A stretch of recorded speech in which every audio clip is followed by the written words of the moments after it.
Nearly halfway through one of the craziest NFL seasons to date, we have seen the downfall of some of the greatest QBs in NFL history, with Tom Brady and Aaron Rodgers playing at an all-time low. Teams like the Jets, Giants, and Seattle Seahawks are defying expectations and changing the whole playoff landscape. And teams like the Buccaneers, Packers, Colts, and Broncos, well, are playing below expectations, which is the reason this season is even crazier. With defenses finally adjusting and implementing a league high of two-high shell coverage, through the first 6 weeks we saw 41% of defensive plays using a two-high safety look.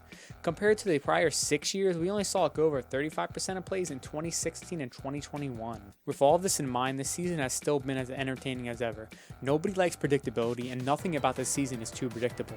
With all this action so far, it's time to predict the award winners for the season, and I think I have an idea about who will win the coveted awards this year. The greatest.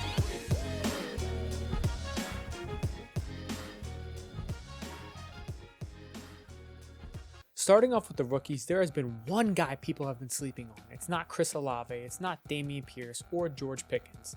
It's Kenneth Walker to the 10! This man will win Offensive Rookie of the Year. You heard it here first. Through 7 weeks, he has forced 25 missed tackles, and that's with only 2 starts. That's more than Saquon Barkley, Derrick Henry, Austin Eckler, Christian McCaffrey, Dalvin Cook, Joe Mixon, and Najee Harris. He also has runs of 10 yards or more, which is the same as Dalvin Cook, Ramondre Stevenson, Dameon Pierce, and it's more than Christian McCaffrey and Leonard Fournette. In the last 2 games he's played, he's notched 200 yards after contact, which is the second most in any back-to-back game this season, which is only behind Josh Jacobs, who had 221 yards after contact in back-to-back weeks. Just to add to his success, he's had 0 fumbles and 0 drops as of week 7. And in the short time he's played, he has one of the most remarkable rushes in the year in week 7 against the Chargers. Not only did he go 22.09 miles per hour, which is ranked number 1 on Next Gen Stats, but that 74-yard touchdown run was only expected to get 5 yards. But stats don't tell the whole story. We need film. Remember that 74-yard run I just talked about? Well, let's take a look at it in detail. The Chargers note that the Seahawks are most likely going to run a ball in order to shoot clock and not allow the Chargers any more opportunities to win the game. I mean, if you look at the clock, Seahawks are up by 2 touchdowns and there's only 7 minutes and 8 seconds left in the 4th quarter. So what do? They stack the box. There is no one beyond 7 yards of the line of scrimmage. They have every man ready to stop the run. And the Chargers are in their base 3-4 defense, 3 linemen, 4 linebackers, and 4 defensive backs. The Seahawks are in a single back wing tight D if I was playing that Madden shit right now, and it's a pitch to the right side of the field. The tight end goes in motion, and now the Seahawks have a heavy right side advantage. The Chargers didn't play it perfectly by any means, but Kenneth Walker didn't give him any chance to make up for it. Because once he evades Kyle Van Noy falling to the ground, he hits his top end speed and he is gone. And nobody on that Chargers defense is fast enough to catch him. And that's just pure speed and acceleration, simple athleticism, and solid blocking on the Seahawks' part. On this touchdown run, the Seahawks are in shotgun 13 personnel grouping, meaning 3 tight ends and 1 wide receiver, and the Chargers are in their base 3-4 defense once again. By the time Kenneth Walker gets the ball in his hands, he has 2 options. He could follow behind the block and right behind his left tackle, or follow behind his guard, because there are 2 holes he could go into. But he does neither, kind of.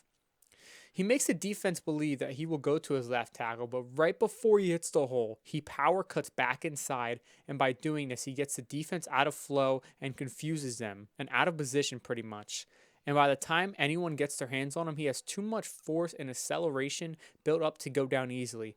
He is legit. He is the Offensive Rookie of the Year, in my opinion. By the time the season is over, I think he will have 1,100 rushing yards, 9 touchdowns, 0 fumbles. This guy is a menace at the running back position. With the Defensive Rookie of the Year category, this guy has gotten all the hype and he's lived up to it. Sauce Ahmad Gardner. 40 targets, 17 receptions allowed 151 yards, and only given up 1 touchdown and then an interception to make up for it. He's allowing a 51% passer rating when targeted and has only committed 2 penalties on the season. He's also been stout against the run with 33 tackles and only missed 4 tackles. Only a rookie, but let's compare him to some other elite cornerbacks so far. Jair Alexander has allowed 14 receptions for 191 yards with 1 touchdown and 1 interception. Patrick Surtain, who's been a top 3 cornerback this year, 21 receptions, 159 yards, 0 touchdowns, 0 interceptions.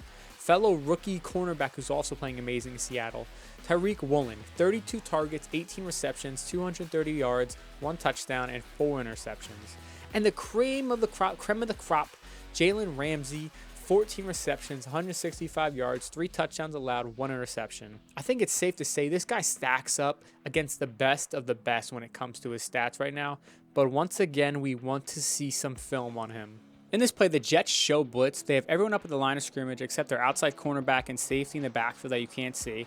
Once the ball is snapped, it turns into a cover 1 robber. Man coverage around the base with 1 high safety and a linebacker dropping back to the middle of the field.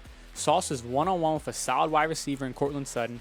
Sutton just runs a go route to the end zone. Simple as that. And Sauce plays outside leverage, making it a harder pass for Brett Rypien. And in these kinds of plays in the NFL nowadays, it's hard for a cornerback to come away with good defense and not come away with a pass interference, especially with Cortland Sutton, who's a bigger wide receiver. And it's a 50-50 ball. Sauce gets his hands on it and juggles the ball loose without a penalty. And from a rookie to do that, that's a great play. In this play against the Bengals, it looks like just a match cover 4 type of coverage. Sauce Gardner has 1 deep half of the field, and Jamar Chase once again runs a go route. Simple as that. Sauce starts to watch Joe's eyes in the backfield to see where he goes with the ball, and once he sees Burrow lock on the Chase, Sauce immediately switches to watch Chase and runs with him. He has a hand on him to make sure he's with him, and like a smart cornerback, he gets his head turned around and plays the ball. And that's very hard for a rookie to do in their very first year, to turn around and actually make a play on the ball. Chase actually gets his hands on it since he's an elite wide receiver, and Gardner makes the extra effort to break it up and get the ball out of Chase's hands. Once again, not committing a penalty, and once again showing that he's quick, he's smart, he's a complete cornerback from what we've seen so far. He does everything right you want to see from a rookie cornerback. And those are my locks for the Rookie Awards category. If you want to see who has the best chances to win MVP, Defensive Player of the Year, and Coach of the Year, subscribe, and it should be available next week after this video is uploaded. And let me tell you, my picks may surprise you.